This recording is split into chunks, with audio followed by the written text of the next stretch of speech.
চাঁপাইনবাবগঞ্জে রাতের আঁধারের তাণ্ডব। বিএনপি নেতা আজিজুল ইসলামের অফিস আর বাড়িতে ভাঙচুর, লুটপাটের অভিযোগে উত্তাল পুরো এলাকা। পদ্মা নদীর বালু উত্তোলনকে কেন্দ্র করে বিরোধের জেরে সদর উপজেলার চরবাডাঙ্গা ও নারায়ণপুরের বাখালী আলীনগরে এই ঘটনা ঘটেছে। স্থানীয় সূত্র জানায়, বালুমহলে বাধা দেওয়ার অভিযোগে করা ২ মামলার আসামিদের ধরতে পুলিশ অভিযানে গেলে কয়েকশো মানুষ জড়ো হয়ে বাধা দেয়। এরপরেই আজিজুল ইসলামের অফিস ও বাড়িতে হামলা, ভাঙচুর ও লুটপাটের অভিযোগ ওঠে। পরিবারের দাবি, ঘরে ঢুকে আসবাবপত্র তছনছ করা হয়, এমনকি নগদ টাকা আর স্বর্ণালংকারও নিয়ে যাওয়া হয়েছে।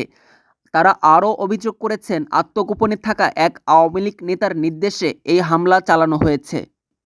তবে অভিযুক্তের কোনো বক্তব্য এখনও পাওয়া যায়নি। এদিকে সদর মডেল থানার ওসি ইকরামুল হোসাইন জানিয়েছেন, পরিস্থিতি নিয়ন্ত্রণে প্রশাসন ব্যবস্থা নিয়েছে, তবে এখনও লিখিত অভিযোগ না পাওয়ায় মামলা হয়নি।